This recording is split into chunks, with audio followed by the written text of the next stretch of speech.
বাংলাদেশের বাইরে পৃথিবীর বিভিন্ন প্রান্তে যে যেখান থেকে চ্যানেলে দেখছেন আপনাদের সকলকে সাদর আমন্ত্রণ তৃতীয় মাত্রা দেখবার জন্য। সাম্প্রতিক নানা বিষয় নিয়ে কথা বলবার জন্য আমার সঙ্গে স্টুডিওতে রয়েছেন আমার বায় বসা আছেন জাতীয় সংসদ সদস্য এবং বাংলাদেশ জাতীয়তাবাদী দল বিএনপি কেন্দ্রীয় নির্বাহী কমিটির তথ্য বিষয়ক সম্পাদক আজিজুল বারী হেলাল এবং আমার ডানে রয়েছেন সাংবাদিক কলামিস্ট হাসান মামুন। স্বাগত আপনাদের দুজনকে এই তৃতীয় মাত্রায়। মিস্টার আজিজুল বারী হেলাল, আমরা শুরুতে শুনেছিলাম যে বিএনপি খুব একটা মেগা প্রকল্পের দিকে মনোযোগ দেবে না বা আপাতত কোনো আগ্রহ নেই, কারণ অন্য অনেক কিছু অ্যাড্রেস করবার আছে। কিন্তু ইদানিংকাল আমরা নানান মন্ত্রীর মুখে, নানান জনের মুখে নানা মেগা প্রকল্পের কথাও শুনছি এবং সর্বশেষ আমরা দেখলাম যে পদ্মা ব্যারেজ প্রকল্প, এটাও প্রায় 35-36 হাজার কোটি টাকার, সেটাও অনুমোদন হয়েছে। নিঃসন্দেহে মেগা প্রকল্প দরকার আছে, অপ্রয়োজনীয় আমি বলছি না, বাট আমি একটু আপনাদের থেকে বুঝতে চেয়েছি আসলে অগ্রাধিকার কি, মানে 17 বছর, আপনাদের ভাষায় 17 বছর জঞ্জাল থেকে মুক্ত হবার জন্যে এবং যে অবস্থা, আর্থিক অবস্থার মধ্যে আছি, সব মিলিয়ে রাজনৈতিক, অর্থনৈতিক, সামাজিকভাবে অগ্রাধিকার কি? এবং অন্তত প্রথম, আমরা তো আগে হানিমুন পিরিয়ড 100 দিন, 90 দিন নানানজন নানানভাবে বলতেন, তখন আপনারা নিজেরাই এটা ডিসাইড করেছেন যে হানিমুন শব্দটা ব্যবহার করেননি, 180 ডেইজ, 180 দিনের মধ্যে বা 6 মাসের মধ্যে অনেক কিছু করবেন। প্রধানমন্ত্রী মন্ত্রীদের একটা সতর্ক বার্তাও প্রথম সভায় দিয়ে দিয়েছেন যে 180 দিন পর তিনি পুনর্মূল্যায়ন করবেন সবার কাজকর্ম। সো আমি একটু আপনার কাছ থেকে শুনতে চাই যে সার্বিক বিবেচনা থেকে বিএনপি নেতৃত্বাধীন তার মিত্রদের সহ যে সরকার, সেই সরকারের অগ্রাধিকার কি? ধন্যবাদ জিল্লু ভাই। আমি আমার বক্তব্য শুরু করতে চাই যে আমরা সর্বজন বিদিত একটা প্রবাদ আছে যে নেসেসিটি নোজ নো ল, প্রয়োজন কোনো আইন মানে না। এখন হানিমুন পিরিয়ড যেটা বলছেন, আমাদের সরকার কিন্তু এবার হানিমুন পিরিয়ড বলেছি যে আপনারা বলেননি, আমরা বলেননি, এবং সেই অবস্থাও নেই। কারণ বলেছেন যে আমরা উত্তরাধিকার সূত্রে একটা ডিভাস্টেড ইকোনমিক্স, একটা সামাজিক নৈরাজ্য, গণতন্ত্রের বাজে অবস্থা, তারপরে আবার আমাদের সামনে চ্যালেঞ্জ গণতন্ত্র পুনঃপ্রতিষ্ঠা আছে, তার কিছু আইনি জটিলতা, কিছু কর্মসূচি, এগুলো সব কিছু আছে। আমাদের প্রথম টার্গেট ছিল যে দেশের আইন শৃঙ্খলাকে উন্নতি করা। আপনারা দেখেছেন যে এখন আর আপনার যে পুলিশ বাদী হয়ে মামলা বা অযথা হয়রানি মামলা, রাজনৈতিক মামলা, এই সরকার থেকে এরকম কোনো চোখে পড়ার মতো কিছু নেই। হয়তো আপনারা বলবেন যে ওই যে কার্টুন এঁকেছে কারা, এইসব বিষয়ে বললে হয়তো আমি উত্তর দেব। আরেকটা বড় চ্যালেঞ্জ আমাদের সামনে অর্থনীতি, এই যে ফ্রাজাইল যে ইকোনমিক্স, এইটাকে ভাইব্রেন্ট করে এবং এটাকে সচল করা। মেগা প্রকল্প আমরা করব না,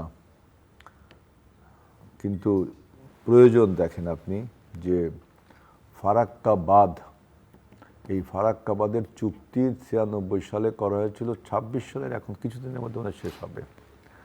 এখন ফারাক্কা বাঁধ তো আমাদের জন্য একটা মরণ ফাঁদ। গঙ্গা চুক্তির কথা বলছেন? গঙ্গা চুক্তি 26-12 ডিসেম্বর শেষ হবে। গঙ্গা চুক্তিটাই তো ফারাক্কা বাঁধের কতটুকু পানি আসবে, কতটুকু আসবে না, এই চুক্তিটা শেষ হয়ে যাচ্ছে। এবং এই চুক্তিটা ছিল একটা কাগজে কলমের চুক্তি, এটা কোনো প্র্যাকটিক্যাল ইমপ্লিমেন্টেশন ছিল না। 1977 সালে শহীদ প্রেসিডেন্ট জিয়াউর রহমান যে চুক্তি করেছিল, সেটা আপনি যদি আজও বহাল থাকতো তাহলে কিন্তু আমাদের এই হয়তোবা গঙ্গা ব্যারেজের প্রয়োজন হতো না। এখন যেহেতু গঙ্গার পানি আপনার আন্তর্জাতিক নদী, এই আন্তর্জাতিক নদীর পানি আপনি কূটনীতি দিয়ে হোক, আন্তর্জাতিক আইন দিয়ে হোক, আপনি যে কতটুকু পারবেন আমরা সবাই সেটা বুঝি, কিন্তু সেটাকে তো মোকাবেলা করার জন্য আমাদেরও কিছু করার দরকার। এখানে বিশেষজ্ঞগণের মত, বহুদিন ধরে এই প্রকল্পটা কিন্তু আজকের হঠাৎ করে আসা প্রকল্প না, যে গঙ্গা ব্যারেজ, গঙ্গা বাঁধ প্রকল্প, বিশেষ করে জলাধার নির্মাণ, পদ্মা ব্যারেজ জলাধার নির্মাণ, যে বৃষ্টির মৌসুমে আপনার পানি ধরে রাখা, বন্যার পানি ধরে রাখা, বিশেষ করে ওরা যখন বাঁধগুলো ছেড়ে দেয়, স্লুইস গেটগুলো ছেড়ে দেয়, তখন সেই পানিগুলো যদি আমরা রিজার্ভ করতে পারি, বিভিন্ন খালে ঢুকিয়ে দিতে পারি, বিভিন্ন বিলে ঢুকিয়ে দিতে পারি, নদীগুলোকে যদি খনন করতে পারি, তো গঙ্গা ব্যারেজ হলে এখানে কিন্তু আরেকটা জিনিস আমি দেখলাম, বিদ্যুৎ উৎপাদন হবে। এটাও কিন্তু একটা বিরাট দিক। এখন কিছু কিছু আমি আরেকটা টক শো দেখলাম, কিছু কিছু বিশেষজ্ঞ প্রশ্ন তুলেছেন যে যে প্রায় 135 বা 65 কিলোমিটার জায়গা আপনার সাবমার্সড হবে, এই 165 কিলোমিটার জায়গায় জীববৈচিত্র্য ডিসপ্লেসড হবে। তখন আপনি অর্থনৈতিক হিসাব কষে দেখতে হবে যে আসলে কতটুকু জীববৈচিত্র্যের ফলে আপনার ইকোনমিক ধ্বংস হলো, আর এই পানি ধরে রাখার ফলে আপনার সেচ কাজ এবং ভূগর্ভস্থ পানির স্তর আমাদের নিচে নেমে যাচ্ছে। আপনার পুকুর, জলাশয়, নদী, খালে পানি থাকলে এই পানিগুলো কিন্তু হরাইজন্টালি চোয়াই চোয়াই বিভিন্ন ভূগর্ভে যায়। আমাদের দেশে যে পানির স্তর অনেক নিচে নেমে গেছে, ঢাকা শহরে তো প্রায় কয়েক মিটার, মনে হয় 22 কি 23 মিটার নিচে নেমে গেছে। মানে ভূমিধস যে কোনো সময় হতে পারে। এবং নিচের পানি আমরা যে খাই এটাও তো ভালো না। যাই হোক, এই গঙ্গা ব্যারেজটা আমাদের, পদ্মা ব্যারেজটা এটা আমাদের দেওয়া উচিত, আমি ব্যক্তিগতভাবে মনে করি। এবং সরকারও দেখলাম টেকনিকে এই প্রজেক্টটা পাশ করেছে। এটা কিন্তু বহুদিনের আগের একটা প্রজেক্ট। শেখ হাসিনা বলেছিল যে এর কারিগরি ত্রুটি আছে, এর টেকনিক্যাল ত্রুটি বিচ্যুতি, এটা তিনি মতলববাজি করে বলেছিলেন, যে কোনো কারণেই মতলববাজি করে বলেছিলেন। এখন আমাদের এই ফারাক্কা বাঁধের, যেহেতু এটা শুরু হওয়া ডিপ্লোম্যাটিক্যালি বা ইন্টারন্যাশনাল আইন দিয়ে হওয়া আমার মনে হয় না খুব একটা সম্ভব। সুতরাং এখানে এই ব্যারেজটা আপনার দেওয়া প্রয়োজন।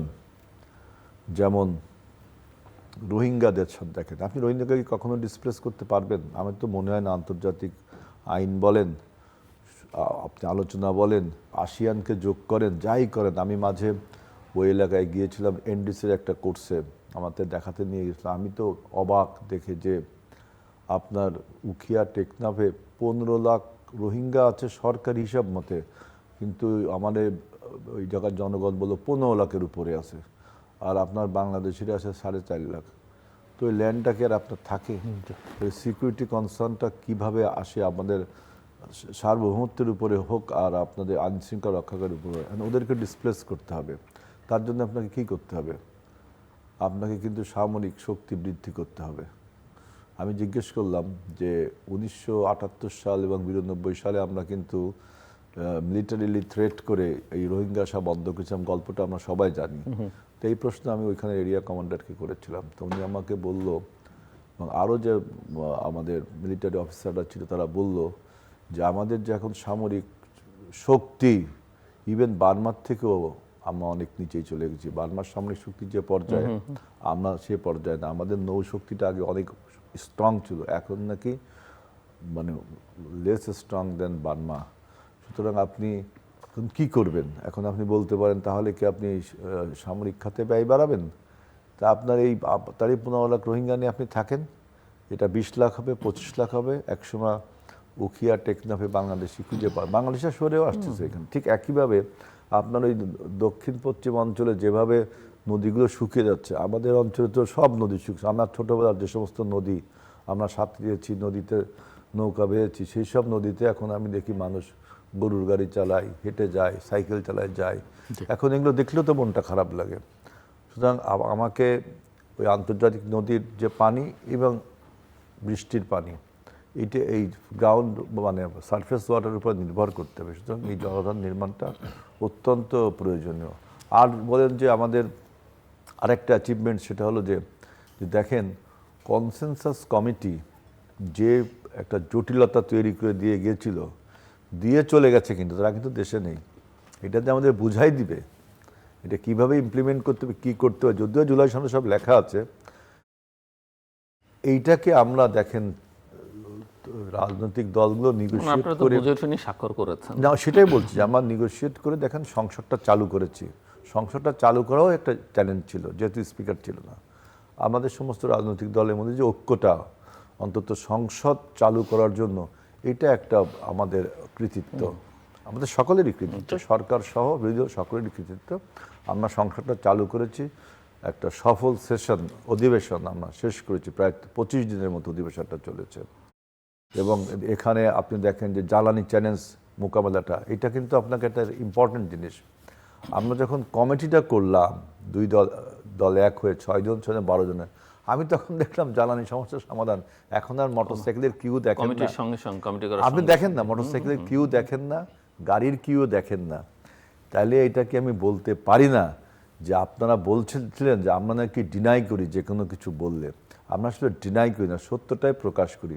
আমাদের তেলের মজুদ আছে, কিন্তু চাহিদা হঠাৎ করে বেড়ে গেল, অথবা কোথাও না কোথাও তথা চাহিদা হঠাৎ বেড়ে গেল। এবং আমরা প্রমাণ দিলাম যে আমাদের যে মজুদদারিদের আমরা 8 লক্ষ লিটারের মতো তেল ধরলাম। সুতরাং আমরা এই আন্তর্জাতিক চ্যালেঞ্জটা যে আন্তর্জাতিক যে সমস্যা, এটা আমরা সকলে মিলে ঐক্যবদ্ধ হতে পেরেছি, এটা আমাদের একটা গুড সাইন। Thank you. আমি আরো শুনবো আপনার কাছ থেকে, তার আগে একটু সাংবাদিক বিশ্লেষক মিস্টার হাসান মামুনের কাছে শুনি। আপনার কাছে কি মনে হচ্ছে যে সরকারের অগ্রাধিকার, প্রায়োরিটি যেভাবে তারা নির্ধারণ করছেন সেটা ঠিক আছে কিনা, জন আকাঙ্ক্ষার সঙ্গে সঙ্গতিপূর্ণ কিনা, আবার আকাঙ্ক্ষার বাইরেও বাস্তবতা, নেসেসিটি, যেটা মিস্টার হেলাল বলছিলেন, নেসেসিটির সঙ্গে সঙ্গতিপূর্ণ কিনা? জিল্লুর ভাই, ধন্যবাদ আমাকে ডাকার জন্য। আমার সহ আলোচক হেলাল ভাইকে শুভেচ্ছা। এই প্রকল্পটা কিন্তু মানে ঝুলেছিল, পদ্মা ব্যারেজ। জি, এটা অন্তর্বর্তী শাসনামলেও একবার উঠেছিল একনেকে, তখন তারা সিদ্ধান্ত নেননি। তো তারা অনেক বিষয়ে আগ্রহ দেখিয়েছেন, যেগুলোতে আগ্রহ দেখানোর কথা না হয়তো, কিন্তু এখানে কেন আগ্রহ দেখাননি সেটা একটা প্রশ্ন। তো যাই হোক, এই সরকার একনেকে এটা পাশ করেছে। তো একটা দাবি কিন্তু ছিল, যারা এই বিষয়ে জানেন বোঝেন তাদের কাছ থেকে, যে একটু আলাপ আলোচনা করা দরকার, মানে অংশীজনদের সঙ্গে। হেলাল ভাইয়ের বক্তব্য চলাকালে আমি মানে সেলফোনে দেখছিলাম, প্রথম আলোতে লিখেছেন ডক্টর নজরুল ইসলাম, উনি মানে একজন সিনিয়র ইকোনমিস্ট এবং পরিবেশ বিষয়ে উনি কাজ করেন। তো উনি বলছেন তার মত যে এটি একটি অপচয়মূলক ও ক্ষতিকর প্রকল্প, স্ট্রং ওপিনিয়ন তার। তো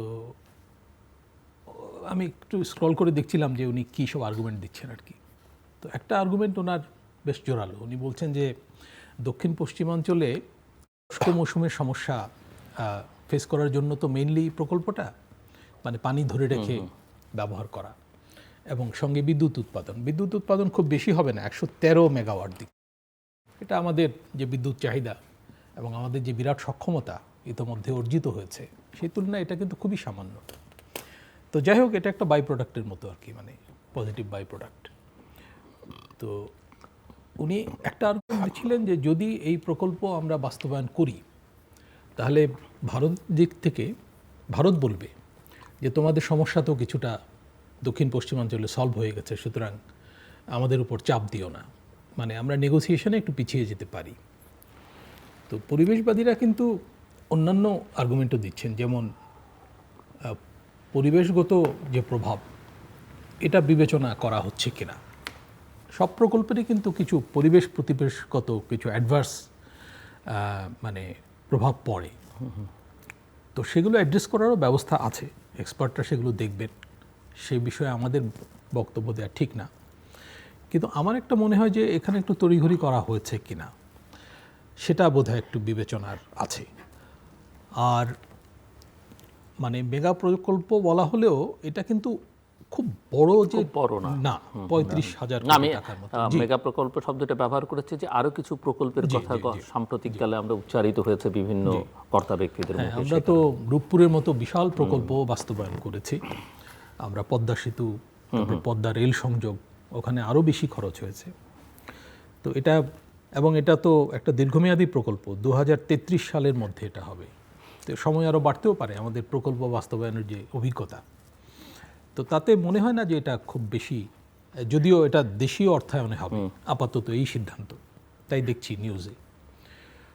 তো এটার সামর্থ্য আমাদের আছে, নাই বলা যাবে না, যেহেতু দীর্ঘমেয়াদী প্রকল্প। কিন্তু প্রশ্ন হচ্ছে যে সরকার কোথায় অগ্রাধিকার দিচ্ছে এই বাজেট, সামগ্রিকভাবে সামনে বাজেটও আছে, সামনে বাজেট আছে, বাজেটের মধ্যে মানুষ যেসব ক্রাইসিস ফেস করছে এবং সরকার যেগুলো, বাট আমি যদি এভাবে বলি, বাজেটকে ধরে যেহেতু আপনি অর্থনীতির মানুষ, আপনি অবশ্যই বলবেন, কিন্তু ধরেন শিক্ষা, স্বাস্থ্য, আইন শৃঙ্খলা, নানা রকমের সমস্যা তো আমাদের সোসাইটিতে আছে, পলিটিক্যাল ইস্যুজ আছে, সেই জায়গায় প্রায়োরিটিটা সরকারের কি সেটা একটু বুঝতে চাই। হ্যাঁ, এটা সেজন্য একটা তো হচ্ছে যে পরিবেশ বাদীদের দিক থেকে এক ধরনের প্রেশার থাকবে এটা নিয়ে, কিন্তু আলোচনা শুরু হয়ে সেটা তো যাবে। এই প্রকল্প কেন্দ্রিক, আমি সামগ্রিকভাবে জানি। আচ্ছা, আর হচ্ছে যে সেটা বাজেট পর্যন্ত অপেক্ষা করতে হবে যে সরকার বাজেটটা বাজেটের কেমন কি করে, অগ্রাধিকার। এটা বাস্তবসম্মত হয় কিনা।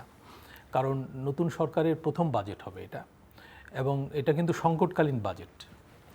অন্তর্বর্তী সরকার কিছু বিষয় অ্যাড্রেস করার চেষ্টা করেছিল, যেমন মূল্যস্ফীতি তারা কিছুটা নিয়ন্ত্রণে নিয়ে এসেছিল, কিন্তু হেলাল ভাই তো বললেন যে, এবং আমিও বলতে চাই যে ইরান যুদ্ধ ঘিরে মূল্যস্ফীতি কিন্তু আবার বেড়েছে। এপ্রিলে তো 9% ছাড়িয়ে জ্বালানির 9.4। তো এটা এখন আবার বিদ্যুতের দাম বাড়ানোর একটা মানে প্রস্তাব আছে। এখন আলটিমেটলি সরকার কি সিদ্ধান্ত নেয় এবং কোন পর্যায়ে কি পরিমাণ বাড়ে সেই সব চেষ্টা আছে। সরকার চেষ্টা করবে হয়তো যে যারা কম বিদ্যুৎ ব্যবহার করে তাদের উপর যাতে প্রেশারটা না পড়ে, যারা বেশি বিদ্যুৎ ব্যবহার করে তারা যাতে বেশি পে করে। এটা অনেকটা ওই আয়করের মতো। সরকার কিন্তু বিদ্যুতের বিল এর ক্ষেত্রে ওই আয়কর নীতিটা ইমপ্লিমেন্ট করছে এখন পর্যন্ত। তো প্রস্তাবে আমি সেরকমই দেখলাম যে যারা বেশি বিদ্যুৎ ব্যবহার করবে তারা বেশি পে করবে। আরেকটা হলো যে সরকার তো এর মধ্যে এই যে ঈদ সামনে রেখে ট্রাক সেল শুরু করেছে 720টা ট্রাকে করে, যদিও এটা অপর্যাপ্ত, মানে সারা দেশের যে চাহিদা সেই তুলনায় 2 কেজি করে সয়াবিন তেল, ডাল এবং চিনি 1 কেজি কম দামে 200 টাকা বাঁচে। তো এটা নেয়ার জন্য কিন্তু লোকের কোনো অভাব হচ্ছে না, লোকের ভিড়। এবং এই পরিস্থিতি আমরা দীর্ঘদিন থেকে দেখছি, কারণ উচ্চ মূল্যস্ফীতি তো কয়েক বছর ধরে চলছে। সেই ইউক্রেন ওয়ার থেকে শুরু হয়েছে, এটা আমরা কিন্তু অ্যাড্রেস সেভাবে করতে পারিনি। অনেক দেশ করে ফেলেছে, এমনকি ইন্ডিয়া করেছে, পার্শ্ববর্তী দেশগুলো, আমরা পারিনি। ফলে এই দায়িত্বটা এই সরকারের ঘাড়েও আছে, এটা প্রথমত তাদের দেখতে হবে। আর সরকারকে মানে বিনিয়োগ পরিস্থিতি উন্নত করতে হবে, এর কোনো বিকল্প নাই। বিএনপির কিন্তু একটা অঙ্গীকার আছে যে দেশে 5 বছরের মধ্যে মানে 1 কোটি কর্মসংস্থান তৈরি করা এবং বিদেশে 1 কোটি লোককে পাঠানো 18 মাসের মধ্যে। তো এটা তাদের উপর একটা গুরু দায়িত্ব হিসেবে এসছে, এবং বাজেটে এর মানে প্রতিফলন থাকতে হবে। মানুষ এটা দেখতে চাবে যে সরকার বিশেষ করে কর্মসংস্থান তো আসলে বিনিয়োগ ছাড়া হবে না, বিনিয়োগ ছাড়া হবে না, এবং বিনিয়োগটা হতে হবে বেসরকারি খাতে।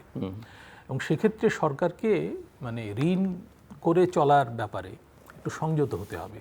কিন্তু সরকারের মধ্যে তো ঋণ নেওয়ার প্রবণতা অব্যাহত আছে, যেহেতু রাজস্ব আহরণ পরিস্থিতি সরকার ভালো অবস্থায় পায়নি এবং ভালো করতে পারছে না। এর মধ্যেই দেখা যাচ্ছে যে 1 লাখ কোটি টাকার মতো ঘাটতি, মানে 9 মাসের হিসাবে। তো এই রকম একটা পরিস্থিতিতে আমরা যদি মানে রাজস্ব বাড়াতে না পারি, এবং রাজস্ব বাড়াতে গিয়ে আমরা যদি ওই পরোক্ষ করের উপর নির্ভরশীলতা দেখাই, মানে এই সরকার যদি দেখায়, তাহলে কিন্তু পুরনো ধারাতেই এগোনো হবে আর কি। তো সরকারকে মূলত একটা হচ্ছে যে প্রত্যক্ষ করের উপর নির্ভরশীল হতে হবে, আর কর জালটা বিস্তৃত করতে হবে। মানে যাদেরকে পেলাম তাদের কাছ থেকে চিপে আরও নেব, এটা হলে তো এটা বৈষম্যমূলক হয়ে যাবে। তো বাজেটে, প্রথম বাজেটেই বিএনপি সরকারকে এটা দেখাতে হবে যে তারা মানে মেগা প্রকল্পের বদলে মানে ছোট ছোট কাজ, কিন্তু জনজীবনে যেগুলো ইতিবাচক প্রভাব রাখবে সেই কাজগুলোতে বেশি উৎসাহ দেখাচ্ছে কিনা। যেমন আপনি শিক্ষা স্বাস্থ্যের কথা বললেন, আমরা তো স্বাস্থ্য খাতের একটা জটিল পরিস্থিতি দেখছি।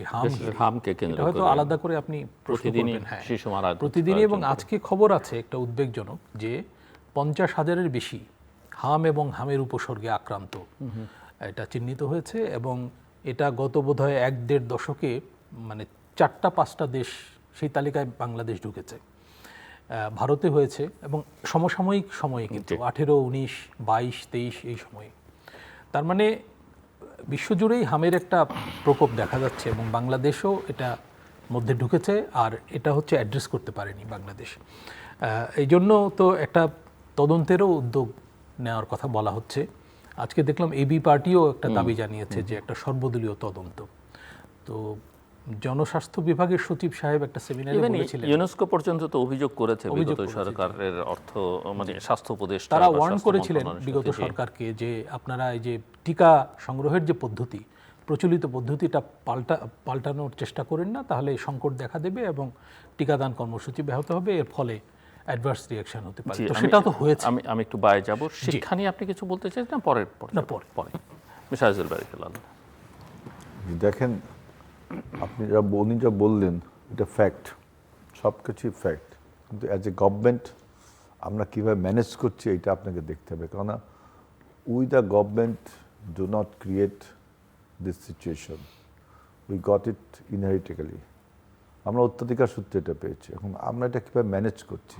এখন উত্তরাধিকার সূত্রে পেয়েছেন সেটা সত্যি কথা, কিন্তু আপনাদের এই উত্তরাধিকারের গল্প মানুষ কতদিন শুনবে? কারণ এটা কারণ cliché, এই কারণে প্রশ্ন, এই কারণে আমি আপনাকে আপনার কথাকে আন্ডারমাইন করছি না, কারণ আগের সরকার মানে অন্তর্বর্তীকালীন সরকারও এই উত্তরাধিকারের গল্প শুনেছে। তার আগে যারা প্রায় 16-17 বছর ছিলেন তারাও কিন্তু ওই গল্পই শুনিয়েছেন, এবং 17 বছর ধরে ওই 16 বছর ধরে 15 বছর ধরে ওই একই গল্প আমি শুনিয়েছেন। সেটাই বলছি জিল্লু ভাই, দেখেন আমি যদি উত্তরাধিকারের অন্য কোনো বাংলা কথা আমার মাথায় এই মুহূর্তে আসতো, এই জন্য আমি ক্লিশে শব্দটা ব্যবহার করেছি, যে গতানুগতিক এই কথাটা। হয়তো অন্য কোনো শব্দ দিয়ে বললে আপনাদের ভালো লাগতো, কিন্তু এই সমস্যা যেমন হামের সমস্যা কিন্তু 2023 সাল থেকে আপনি টিকাদান কর্মসূচি করেননি।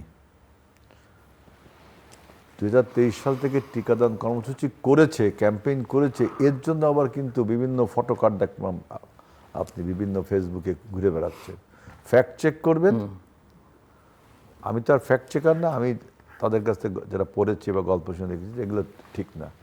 আমরা সবাই জানি 2023 সালের পর থেকে আর এই ক্যাম্পেইনটা হয়নি, তার ফলে আজকে এই যে আউটব্রেকিংটা আপনার এই যে মিজেলসের যে আউটব্রেকিং, তার ফলে এখন আমরা এটা ম্যানেজ করছি কিভাবে। আমাদের এখানে পর্যাপ্ত আইসিইউ সাপোর্ট যে নেই, সে আইসিইউর ব্যবস্থা আমরা বৃদ্ধি করছি। আমরা 50 শয্যা বিশিষ্ট যে সমস্ত হাসপাতাল, সেগুলোকে আরও 100-150 যতটুকু আমাদের অর্থনৈতিক সামর্থ্য আছে আমরা উন্নতি করছি। আমাদের হসপিটালগুলোতে আপনার কোনো ওষুধই নেই। আমার মতো 300 এমপি আছে বাংলাদেশে, আমি আমার নির্বাচনী এলাকার 3টা থানা হেলথ অফিস কমপ্লেক্সে আমি যা দেখলাম, যে আপনার র্যাবিসের টিকা, জলাতঙ্ক রোগ হয়, কুকুর বিড়ালে কামড়ে, এইটা পর্যন্ত নেই। আপনার স্যালাইনের যে বোতল, তার সাথে একটা সেট থাকে আপনার দেওয়ার জন্য, ওই সেটের দাম 5 টাকা কি 6 টাকা, সেটও নেই। জিজ্ঞেস করলাম কেন, কয় আমাদের কাছে দীর্ঘদিন ধরে নেই। কিন্তু আমার দৃঢ় বিশ্বাস, আপনি খাতা কলম খুঁজে দেখবেন যে এগুলো কেনা হয়েছে, মানে কাজীর গরু কিতাবে আছে, গোয়ালে নেই। স্বাস্থ্য ব্যবস্থাকে এইভাবে আপনার ডিস্ট্রয় করে দিয়ে আসা হয়েছে। এখন আমরা যদি একটা বড় হসপিটাল তৈরি করি, এটা করতে 5-6 বছর লাগবে, তাই না? অনেক টাকা খরচ হবে। আমরা দেখেন তাৎক্ষণিক একটা ব্যবস্থা নিয়েছি, যে PPP, পাবলিক প্রাইভেট পার্টনারশিপ, যে আমাদের সরকারি হসপিটাল 40টা বেড আছে, ওটা অকুপাইড, আরও 20 জন রোগী বাকি আছে, যদি পাশে কোনো প্রাইভেট প্রাইভেট হসপিটাল সেখানে শিফট করলে টাকাটা সরকার দিবে। এইভাবে আমরা ম্যানেজ করছি। এখন সরকারের এই ম্যানেজিং ক্যাপাসিটি নিয়ে যদি আপনার কোনো প্রশ্ন থাকে, তখন সেটা আমরা সেজন্য দায়ী থাকবো বা উত্তর দিতে হবে আমাদের। কর্মসংস্থানের কথা যেটা বললেন, আর আপনি আরেকটা বললেন যে হামের যে আপনার তদন্ত কমিটি, এটা কিন্তু বিএনপিও, এই সরকারও কিন্তু হু এবং ইউনেস্কোকেও তদন্তে সংযুক্তি করার একটা পরিকল্পনা নিয়েছে, কিন্তু যে কেন এটা হলো। ইভেন এখন যে শিশু মৃত্যু হচ্ছে, 400-র মতো শিশু মৃত্যু হয়েছে, এখন ছাড়িয়ে গেছে। আমি গতকালকে রিপোর্ট বা তার আগের দিন রিপোর্ট বলছি। এই যে এখানে কোনো ম্যানেজমেন্টের সমস্যা আছে কিনা, তার জন্য আমরা তদন্ত কমিটি করছি। মানে আমাদের কর্ডিয়ালিটিটা দেখেন। এখন আপনি আসেন কর্মসংস্থানের ব্যাপারে, দেখেন আমাদের একটা অঙ্গীকার যে আমরা আমাদের অর্থনীতিকে এবার 3 বছরের মধ্যে মানে $1 ট্রিলিয়ন নিয়ে যাব, $1 ট্রিলিয়ন নিয়ে যাব। এর জন্য আমাদের যে কর্মযোগ্য বা কর্মসংস্থান, আপনার শিক্ষাক্ষেত্রে আমরা যদি আমাদের এই যে আপনার ডেমোগ্রাফিক ডিভিডেন্ড, যেটা যে মানব সম্পদ, এটাকে আমি আমার ব্যক্তিগত অভিমত যে এটাকে যদি আপনি এক্সপোর্ট করতে পারেন, তাহলে কিন্তু অনেক টাকা ইম্পোর্ট হবে, যেটাকে রেমিটেন্স বলি আমি। এখন আমরা আমরা দেখি অদক্ষ শ্রমিক আমরা প্রচুর পাঠাই। তবে ওই যে একটা কথা বললেন না, আমি জাস্ট একটু ছোট, $1 ট্রিলিয়ন ইকোনমি, এটা কিন্তু ওই মিস্টার হাসান মামুনের মতো ইকোনমিস্টদের জন্য ঠিক আছে, তাদের ভাষা। জনগণ কিন্তু বুঝে যে সে তার সমস্যা সমাধান হচ্ছে কিনা, সে ভালোভাবে খেতে পড়তে পারছে কিনা, কাজ পাচ্ছে কিনা। সেটাই বলছি যে এই কর্মসংস্থান, অর্থনীতিবিদের ভাষা আর তার পরিকল্পনা ওইটা আমি টাইটেল দিয়ে আমি কথাটা শুরু করেছি, কিন্তু এখন এই যে যেটা বললাম যে কর্মসংস্থান হলে না মানুষের পেটের ক্ষুধা নিবৃত্ত হবে।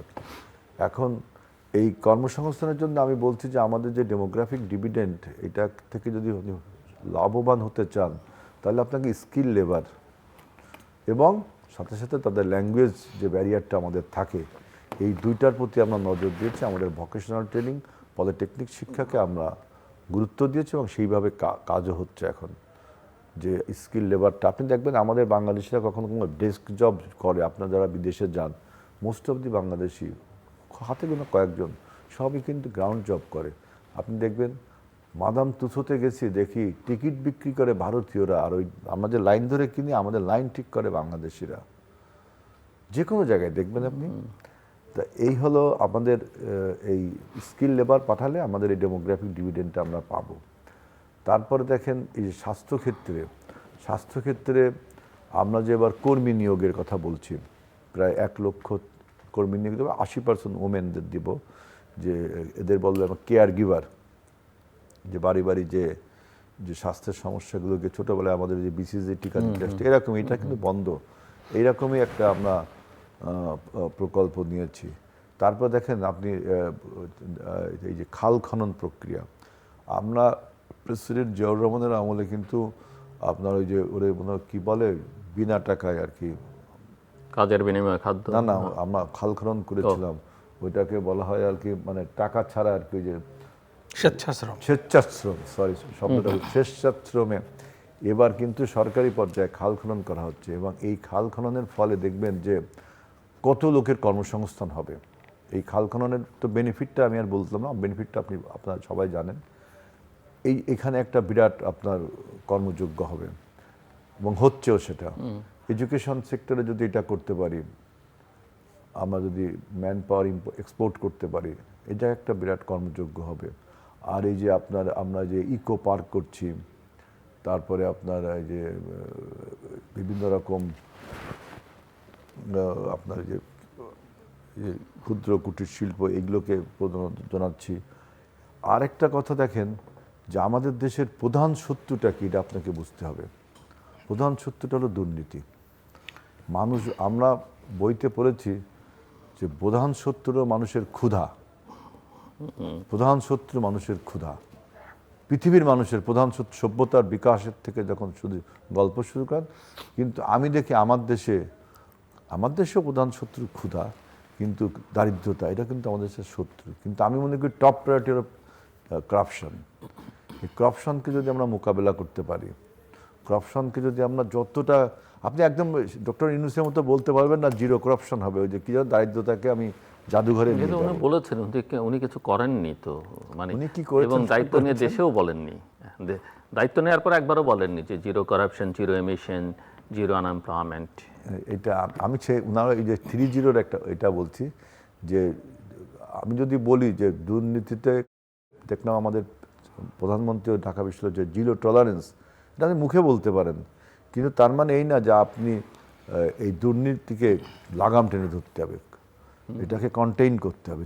যে এই দুর্নীতিটা যদি আপনি কন্টেইন করতে পারেন, আমাদের দেখেন এই যে উমেন এম্পাওয়ারমেন্টের জন্য আমরা যে ফ্যামিলি কার্ড দিলাম, অনেকে বলে এই টাকাটা আমরা কোত্থেকে পাচ্ছি। আমরা প্রত্যেকবার বলছি যে অর্থ মন্ত্রণালয় থোক বরাদ্দ দিচ্ছে। একজন ইকোনমিস্ট আমাকে বলল যে এটা পারে না, অর্থ মন্ত্রণালয় থোক বরাদ্দ দিতে পারে। আমি এবার খোঁজ নিয়ে দেখলাম দিতে পারে।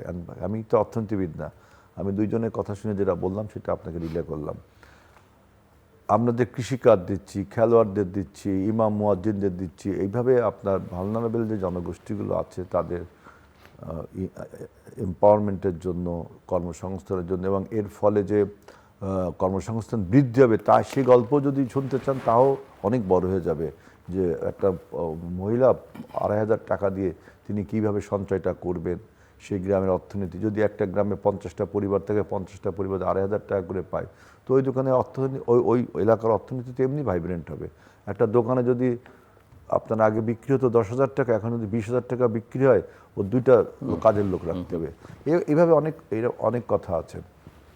এবং আমরা আরেকটা পলিটিক্যাল সিদ্ধান্ত নিয়েছি, এই সিদ্ধান্তটা স্বাধীনতার পরে কোনো সরকার নেয়নি, যে আর্থিক কোনো প্রতিষ্ঠানে রাজনৈতিক কোনো নিয়োগ হবে না। আপনি জানেন যে আমি 91 সাল থেকে সরকার সম্বন্ধে আমার একটা আইডিয়া আছে। সেটা বলছেন দেশের সর্বোচ্চ, ওইটা আমি বলবো, আপনি ওটা বলবেন না আমি জানি, ওটা মাথায় রেখে আমি কথাটা বলছি। যে দেখেন, যে আগে ছাত্র নেতারা বিভিন্ন ব্যাংকের চেয়ারম্যান মেম্বার হইতো, বিভিন্ন প্রতিষ্ঠানে। সরকার আমরা দেখেছি যার ব্যাংক অ্যাকাউন্ট নেই সেও ব্যাংকের ডিরেক্টর। না, এটা সরকার দিত, এটাকে আমি সরকার দিত, জাস্ট তার একজন লোক রাখতো টু লুক আফটার, অথবা সরকারের কিছু জানানোর জন্য, অথবা প্রোভাইড করার জন্য, অথবা এইগুলো। এটা আপনার এই সরকার না, স্বাধীনতার পর থেকে আপনি দেখেন, বাংলাদেশ স্বাধীন হওয়ার পর থেকে এই প্রবণতা রয়েছে, এবং অন্য দেশেও কিন্তু আছে। আপনি বাংলাদেশে বলে যাবেন, অন্য দেশেও কিন্তু এই প্রবণতা আছে, তার সরকারি দলের বিভিন্ন লোককে বিভিন্ন প্রতিষ্ঠানে বসিয়ে দেওয়া। আমরা বলেছি এবার যে আর্থিক প্রতিষ্ঠানে আমরা কোনো দলীয় লোক নিয়োগ দিব না। আমি যখন ঢাকা বিশ্ববিদ্যালয়ে পড়তাম, আমাদের বড় ভাইরা দেখলাম অমুক ব্যাংকের মেম্বার, ডিরেক্টর। আওয়ামী লীগের আমলেও দেখেছি, 91 সালে বিএনপি আমলেও দেখেছি, 2001 সালেও দেখেছি, আওয়ামী লীগের প্রত্যেকটা আমলে দেখেছি। এবার এবং জাতীয় পার্টির আমলের সময় আপনি দেখবেন, জাতীয় পার্টির সময় ছিল, শেখ মুজিবের সময় ছিল। এখন কিন্তু আমরা এটা পলিটিক্যালি সিদ্ধান্ত নিচ্ছি, এখন আর কোনো এটা দিব না। এখন আপনি বলতে পারবেন বাংলাদেশ ব্যাংকের গভর্নর নাকি বিএনপি করে, আপনার কি মনে হয়? আপনার কি বলতে পারবেন উনি আমাদের দলের কোনো পর্যায়ে কোনো মেম্বার আছে?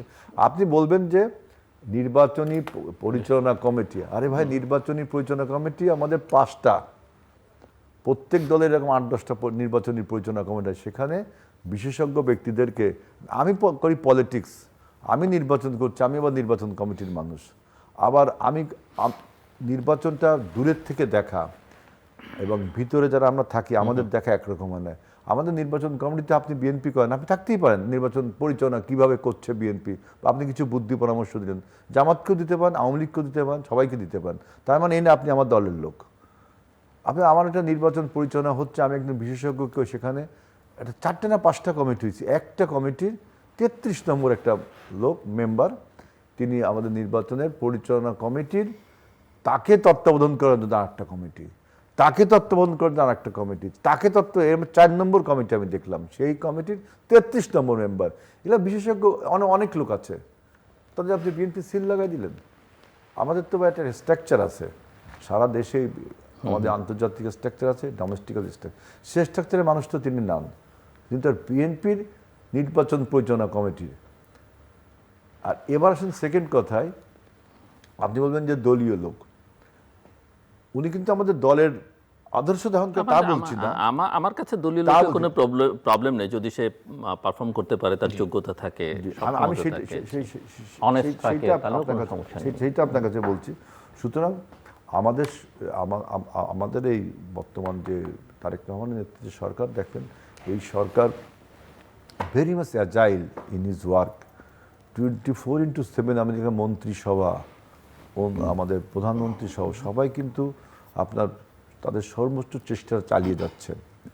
আমরা আমাদের ইকোনমিক্সকে ভাইব্রেন্ট করবার জন্য, রাজনৈতিক পরিস্থিতি। একজন মন্ত্রীকে দেখলাম, তিনি বলছেন যে এত পরিশ্রম জানলে মন্ত্রী হতেন না। না, তাহলে তো রাজনীতি করা দরকার ছিল না। পরিশ্রম তো রাজনীতি করলে পরিশ্রম করতে হবে, এটা হয়তো তিনি কথার কথা বলছেন, কিন্তু আপনি দেখবেন যে আমাদের কর্ডিয়ালিটি, জুলাই সনদের ব্যাপারে আমাদের কর্ডিয়ালিটি যে আপনারা দেখেছেন, আমাদের অর্থনীতিকে উন্নতি করবার জন্য আমাদের কর্ডিয়ালিটি দেখেছেন, এবং তৃণমূল পর্যায়ে মানুষকে আপনার কর্মযজ্ঞে নিয়ে যাওয়ার জন্য, এম্পাওয়ারমেন্ট করার জন্য আমাদের বিভিন্ন সামাজিক উদ্যোগগুলো, যে ফ্যামিলি কার্ড বললাম, কৃষি কার্ড, হেলথ কার্ড, স্বাস্থ্য। দেখেন এই যে ধর্মীয় প্রতিষ্ঠানে যে আমরা টাকাগুলো দিচ্ছি, ইমাম, মুয়াজ্জিন এবং পুরোহিতদের, এর কিন্তু একটা বিরাট ডিভিডেন্ট আছে। আমরা কেউ এটা অলক্ষ্যে ভুলে যাই যে সমাজে যদি আপনি নৈতিকতার উন্নতি না ঘটাতে পারেন, তাহলে দুর্নীতি বলেন আর সন্ত্রাসী বলেন, এটা কমানো কিন্তু খুবই চ্যালেঞ্জিং ব্যাপার হবে। অতএব এই আমি আসছি। নৈতিকতা বাড়ে কখন মানুষ যখন ধর্মের প্রতি আকৃষ্ট হয়, এবং ধর্মগুরুরা যখন মানুষের বাড়ি চায়া চিনতে ভাত খায় তখন তাদের শ্রদ্ধাবোধ থাকে না। আমরা ওই জায়গাটা অ্যাড্রেস করেছি, যত ধর্মগুরুদের শ্রদ্ধাটা থাকুক, যাতে মানুষ অন্তত নীতি নৈতিকতাটা শিখুক, ধর্মের প্রতি একটা আকৃষ্ট থাকুক। মিস্টার হাসান মামুন, আপনি বলতে চাইছিলেন শিক্ষার কথা শুনছিল না আপনি মিস্টার আজিজুল বারী হেলালের বক্তব্য। বিএনপির ইশতেহারে, নির্বাচনী ইশতেহারে কয়েকটা অঙ্গীকার স্পষ্টভাবে ছিল। শুধু বিএনপি না, যারা নির্বাচনে অংশ নিয়েছে তারা সবাই এক ধরনের প্রতিযোগিতা করে বলছিল যে জিডিপির কত শতাংশ শিক্ষা স্বাস্থ্য খাতে দেওয়া হবে, কেউ কেউ এটাকে 7% পর্যন্ত নিয়ে যাওয়া। তো বিএনপি একটু রিজনেবল ছিল, আমি বলবো। বিএনপি বলেছে যে 5%-এর দিকে যাওয়ার চেষ্টা করবে এবং ধাপে ধাপে, মানে তাদের মেয়াদে 3 বছরের মধ্যে, এই বছর কিছুটা বাড়াবে ইত্যাদি। তো সেটা আমরা দেখতে চাবো যে এই যে এখন তো আছে শিক্ষা খাতে বরাদ্দ সম্ভবত 1.3%, আর স্বাস্থ্য খাতেও ওই রকমই, মানে কম, দক্ষিণ এশিয়ার সবচেয়ে কম। সবচেয়ে কম। ইউনেস্কো যেটা বলে তার ধারে কাছেও আমরা যেতে পারিনি এবং সেই চেষ্টাও নেই। আচ্ছা, তো সেই প্রয়াসটা আগামী বাজেটে সবাই দেখতে চাবে।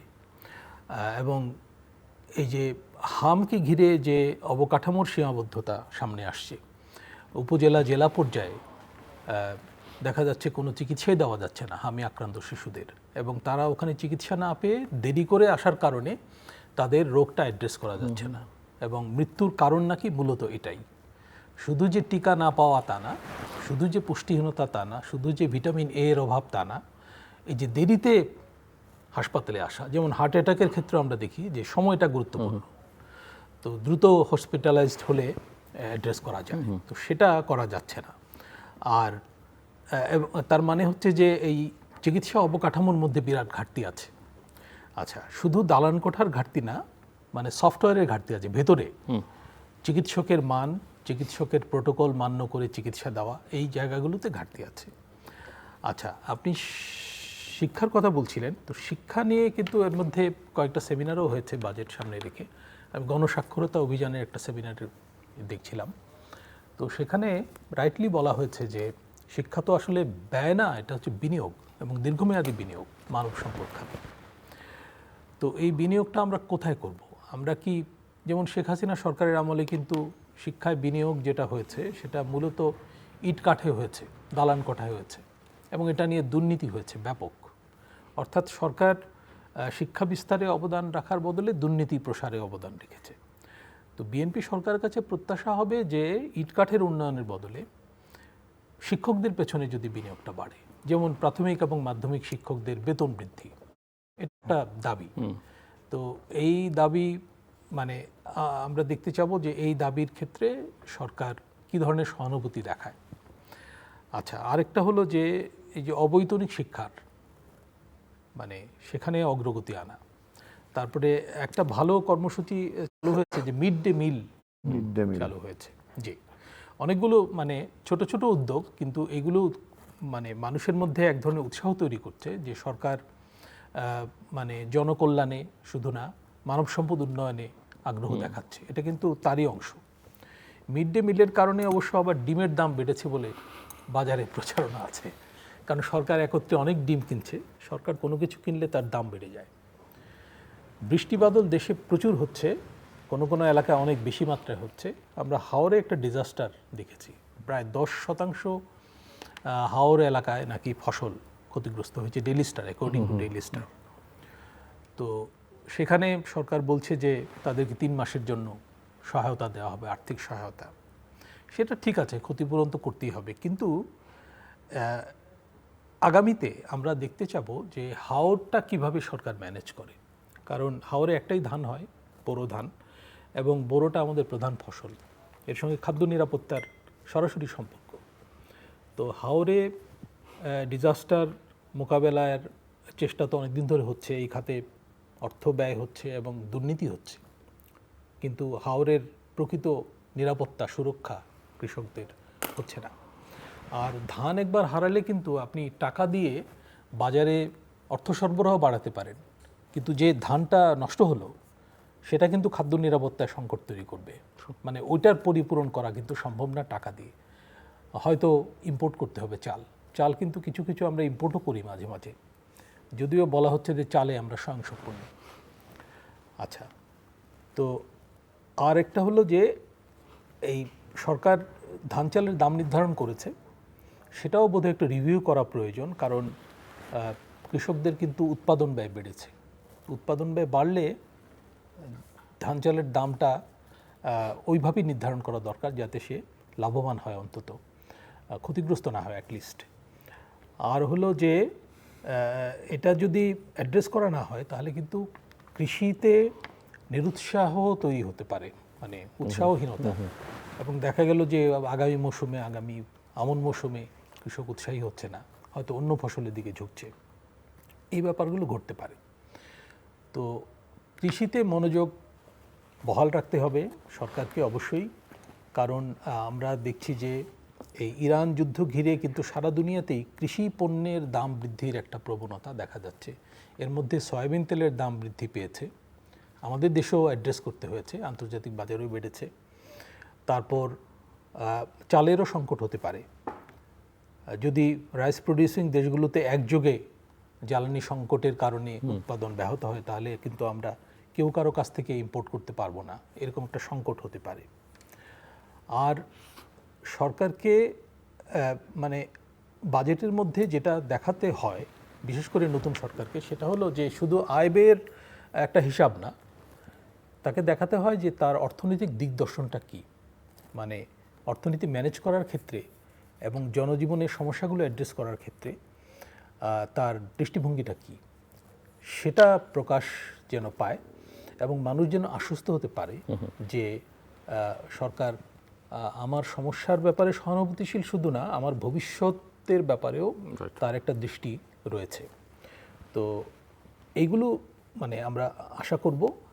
আপাতত দেখা যাচ্ছে যে সরকার ওই যে পুরনো ধারায় বাজেট বাড়ানোর একটা প্রক্রিয়ার মধ্যে আছে। 9 লাখ কোটি টাকার বেশি বাজেট এবার হবে, যদিও এটা নিয়ে সমালোচনা আছে যে এত বড় বাজেট করার প্রয়োজন আছে কিনা, প্রতিবারই কথাটা ওঠে। আবার এটাও বলা হয় যে উচ্চাভিলাষ কিছুটা থাকা ভালো, না হলে আমরা কাছাকাছি যেতে পারবো না। সেটা ঠিক আছে, কিন্তু এই রাজস্ব আহরণে তো মনোযোগটা বাড়াতে হবে, নাহলে আমাদের কিন্তু ঋণ নির্ভরতা, শুধু বিদেশি ঋণ না, বিদেশি ঋণ যখন আমরা পাবো না তখন ব্যাংক থেকে ঋণ নেওয়ার প্রবণতা বাড়তে পারে। সে কারণে বেসরকারি খাতে বিনিয়োগ ক্ষতিগ্রস্ত হতে পারে। বেসরকারি খাতে বিনিয়োগ ক্ষতিগ্রস্ত হলে আমরা কিন্তু এই যে কর্মসংস্থানের যে লক্ষ্য, সেটা অর্জন করতে পারবো না। এবং সরকার যে সব কর্মসূচি নিচ্ছে, যে কার্ড বিতরণের, যেটা হেলাল ভাই বললেন, এই কার্ড বিতরণ করে কিন্তু আপনি টেকসই দারিদ্র্য বিমোচন এবং টেকসই উন্নয়ন নিশ্চিত করতে পারবেন না। আপনাকে দেশে বা দেশের বাইরে কর্মসংস্থান বাড়াতেই হবে। আর এটা না হলে আমাদের এই যে রিজার্ভ পরিস্থিতির উন্নয়ন, আমাদের আমদানি সক্ষমতা বাড়ানো, এবং আমরা যদি বিনিয়োগে বেশি করে যাই তখন তো আমাদের এই যে আমদানি করতে হবে বেশি করে, আমাদের রিজার্ভে যাতে টান না পড়ে। এবং ইরান যুদ্ধের মতো পরিস্থিতি কিন্তু আবারও দেখা দিতে পারে। ইরানে কিন্তু মানে হরমুজে কিন্তু সংকট সমাধান হয়নি, দুই পক্ষই আবার যুদ্ধের প্রস্তুতি নিচ্ছে। তো দীর্ঘমেয়াদী সংকট বা এই যে যেটাকে বলা হচ্ছে মানে মানে থেকে থেকে যুদ্ধ মধ্যপ্রাচ্যে চলতে থাকলে আমাদের কিন্তু জ্বালানি নিরাপত্তাহীনতায়ও পার্মানেন্টলি পড়ে যেতে হতে পারে। মিস্টার আজিজুল বারী হেলাল। জিল্লু ভাই এখন প্রশ্ন করছে না, আমি তার প্রশ্নের উত্তর দিতে হবে এখন। মানে আপনি যদি ওগুলো অ্যাভয়েড করতে চান তাহলে আমি না, আমি অ্যাভয়েড করছি না। আমি যেটা বলছি যে এই যে ধান চালের কথাটা খুব রাইটলি বলেছেন। আমি গত 2-3 দিন আগে সরকারের যে ধান চাল ক্রয় হয় তার উদ্বোধনী অনুষ্ঠান করে আসলাম, খুব সম্ভব 2টা করলাম। 1440 টাকা করে ধানের মন সরকার নির্ধারণ করেছে, 36 টাকা করে কেজি।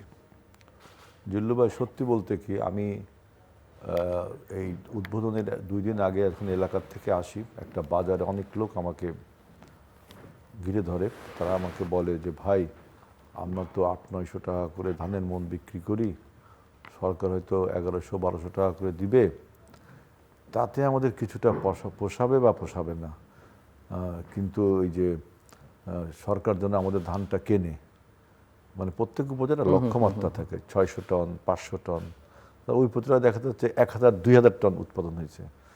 সবাই সরকারের কাছ থেকে টাকাটা চায়, কিন্তু ওই যে আমাদের মধ্যস্বত্বভোগী এরা তো প্রাচীনকাল থেকে, এদেরকেও আপনি অ্যাভয়েড করতে পারেন না। এরা কৃষকের যখন ফরিয়া। টাকার দরকার হয়, আপনার কাছে 10 মণ চাল আছে কিন্তু লোকটার এখন 500 টাকা দরকার, ও সাথে সাথে 1 মণ চাল বিক্রি করে দেবে অল্প টাকায়। আর সরকারের কাছ থেকে এই টাকাটা পেতে তার 7 দিন দেরি হয়।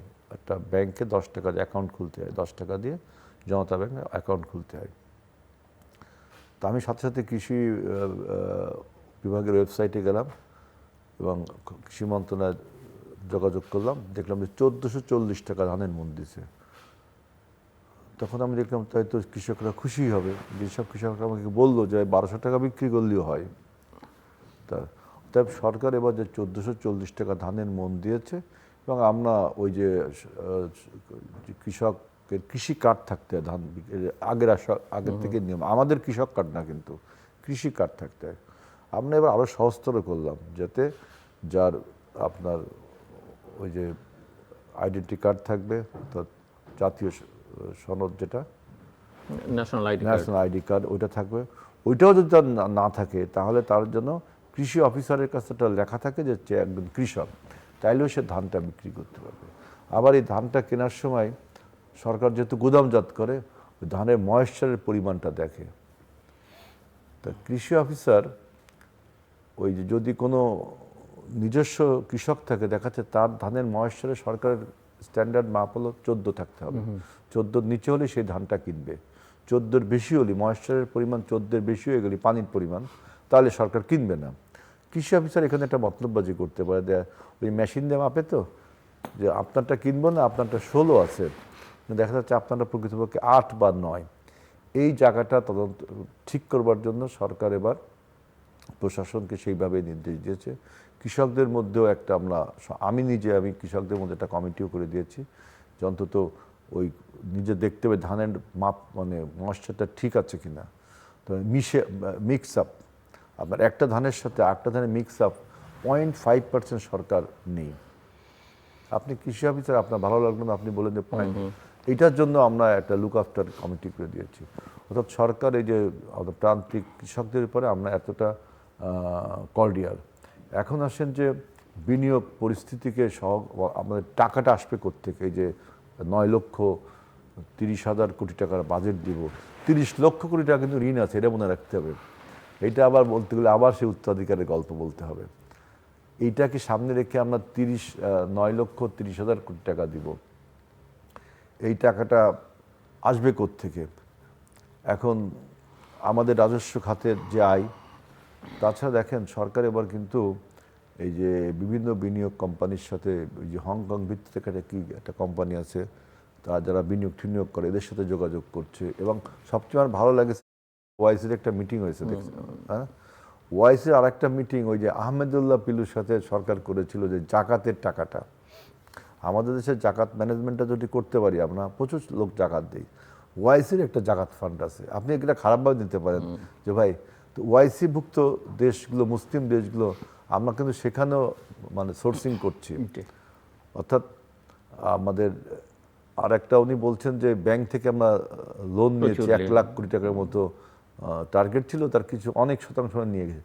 আমাদের টাকা কিন্তু ছাপায়নি, মূল্যস্ফীতি যে কোনো হয়, মানে রাজস্বে ঘাটতি আছে। মানে এটা আমাদের সরকারগুলোর গত 3টে সরকারের, মানে এই সরকার সহ, এবং দেখবেন যে আমরা কিন্তু বাংলাদেশ ব্যাংকের থেকে রাজস্ব আদায় করতে পারছে না।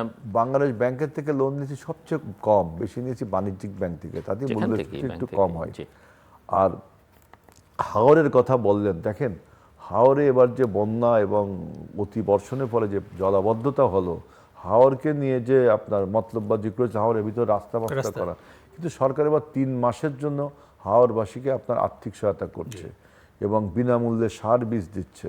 এবং ওইখানে ফ্যামিলি কার্ড আমরা যেটা ওই যে সোশ্যাল সেফটি, ওইটা কিন্তু এবার হাওরে সবচেয়ে বেশি দিচ্ছি আমরা। অর্থাৎ এই দান খয়রাতের অর্থনীতি করে যে উন্নতি করা যাবে, আপনার সাথে আমি একমত, এটা ঠিক। কিন্তু ইমার্জেন্সি বেসিসে আমরা কিন্তু হাওরে এই সমস্যাগুলো, আমি আসছি আপনার কাছে, আমি একেবারেই শেষ প্রান্তে 1 থেকে 1.5 মিনিট ক্লোজিং রিমার্কসের জন্য আলোচনাটা শেষ করতে হবে। জিল্লুর ভাই, আমি একটা জায়গায় জোর দিতে চাই, সামনে কিন্তু আরেকটা ঈদ আছে এই মাসের শেষেই। তো এই ঈদ ঘিরে অনেক কিছু ঘটবে, যেমন একটা ক্যাটল ট্রেড তো হবে, আচ্ছা, এটা ঘিরে কিন্তু সীমান্তেও একটু অরাজকতা হতে পারে। ইতোমধ্যে সীমান্তে তো গুলিগালা হয়েছে, 2 জন মারা গেছে এতে, চোরাচালান ঘিরে ওদের অভিযোগ যে চোরাচালান।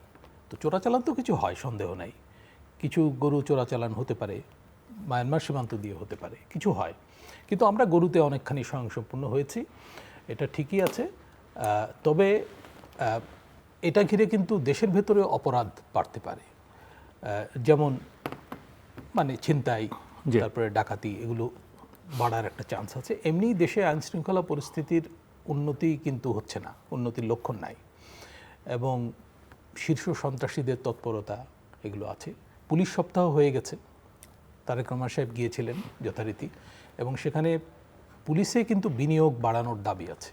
যেমন পুলিশের কিছু লজিস্টিক্স নষ্ট হয়েছে গণঅভ্যুত্থানের সময়, অস্ত্রপাতিও খোয়া গেছে, এগুলো উদ্ধার করার বিষয় আছে। আর এমনি তো পুলিশকে আসলে চলতেও হয় অনেক ক্ষেত্রে চাঁদাবাজি করে, চাঁদাবাজি না করলে তার পক্ষে চলাই সম্ভব, পুলিশের ফান্ডের সমস্যা অসম্ভব, আছে। জি, কারণ লজিস্টিক্স নাই, লজিস্টিক্যাল সাপোর্ট। পুলিশের পোশাক পরিবর্তনের কথা বলা হচ্ছে, কিন্তু তার চেয়ে বড় বিষয় হচ্ছে যে পুলিশের জবাবদিহিতা বাড়ানো, আর হচ্ছে যে পুলিশ যেন নিরাপত্তা দেয় মানুষকে, শুধু না উদ্যোক্তাদের। উদ্যোক্তারা কিন্তু নিরাপত্তাহীন ছিল অন্তর্বর্তী শাসনামলে দীর্ঘ সময়, এবং বিশেষ করে মধ্য এবং নিম্ন পর্যায়ের উদ্যোক্তারা খুবই সাফার করেছে, উচ্চ পর্যায়ের উদ্যোক্তারাও সাফার করেছে। তো এটা কিন্তু বিনিয়োগ পরিস্থিতি খারাপ করেছে এবং আমাদের আয় পরিস্থিতিও খারাপ করেছে। তো এই দিকে যেন সরকার ইমিডিয়েটলি নজর দেয়। খুব ছোট করে মিস্টার আজিজুল বারী হেলাল। আমার বক্তব্য হলো যে দেখেন, আমাদের মধ্যে একটা যে পলিটিক্যাল হারমোনি তৈরি হয়েছিল ওই যে ফ্যাসিবাদকে ঘিরে, সেই ফ্যাসিবাদের পতন আমরা ঘটিয়েছি। এখন আমাদের সবারই উদ্দেশ্য ছিল একটা নতুন বাংলাদেশ, রাষ্ট্র মেরামত বলেন আর যাই বলেন, সেই নতুন বাংলাদেশে আমরা যেন সবাই ঐক্যবদ্ধ হয়ে কাজ করতে পারি। বিশেষ করে আপনি মনে করেন আজকে যারা সরকারে আছেন, আমরা কিন্তু একটা পেন্সিল মানসিকতার মানুষ। আমি আরও একটা টকশোতে আপনাকে বলেছি যে আমাদের যদি ভুল হয়, আমাদের এই পেন্সিলের যেমন পিছনে ইরেজার থাকে, সেটা দিয়ে মুছে দিয়ে আমরা নতুন করে শুরু করতে পারি। কলম মানসিকতার দল বিএনপি না যে একরোখা হয়ে কাজ করবে। সুতরাং সবাইকে নিয়ে সরকার আপনার একটা উন্নত বাংলাদেশ, আমরা যেটা বলেছি যে বাংলাদেশ ফার্স্ট, আমাদের স্বার্থটাকে আমরা সামনে দেখব, আমরা শিক্ষা, জ্ঞান, বিজ্ঞানে উন্নতি লাভ করব, এটাই আমাদের লক্ষ্য এবং উদ্দেশ্য। এই জন্য আপনি যদি এখনই সরকারের ক্রিটিক্সকে আমরা কিন্তু অভিনন্দন জানাই, আমরা সরকারের বিরুদ্ধে ক্রিটিক্স করবেন, এটাই স্বাভাবিক, এটা আমরা অভিনন্দন জানাই। কিন্তু আপনার রাজনৈতিক বিশৃঙ্খলা কিন্তু যে কোনো দেশের উন্নতিকে আপনার ঢেকে দিতে পারে। আপনি একটা নতুন সরকার, এখনও তার সেই প্রায়োরিটি 180 দিন পার হয়নি। এখনই যদি আপনারা কেউ কেউ রাজনৈতিক সেই দৈত্য দানবে, রাজনৈতিক বিশৃঙ্খলার যে দৈত্য দানব, রাজনীতি তো একটা ভালো জিনিস, দৈত্য দানবের গল্প শোনান, তখন কিন্তু এই প্রোভেক্টিভসগুলো অন্য কেউ কিন্তু আপনাকে উত্তেজিত করে তোলে। সেজন্য আমাদের সরকার যদি আপনি মনে করেন যে আমরা কোনো ভুল সিদ্ধান্ত নিচ্ছি, আপনারা যখন বলবেন সেটাকে কিন্তু আমরা মানে সম্মান করব, এবং আপনাদের যে ক্রিটিক্স এইটাই যে রাইট, এটা কিন্তু আপনাকে মনে করলে হবে না। আপনাদের পদ্মা ব্যারাজের যেমন যেটা বললেন, তাই না, এর বিপক্ষে অনেক যুক্তি আছে না, অনেক যুক্তি আছে।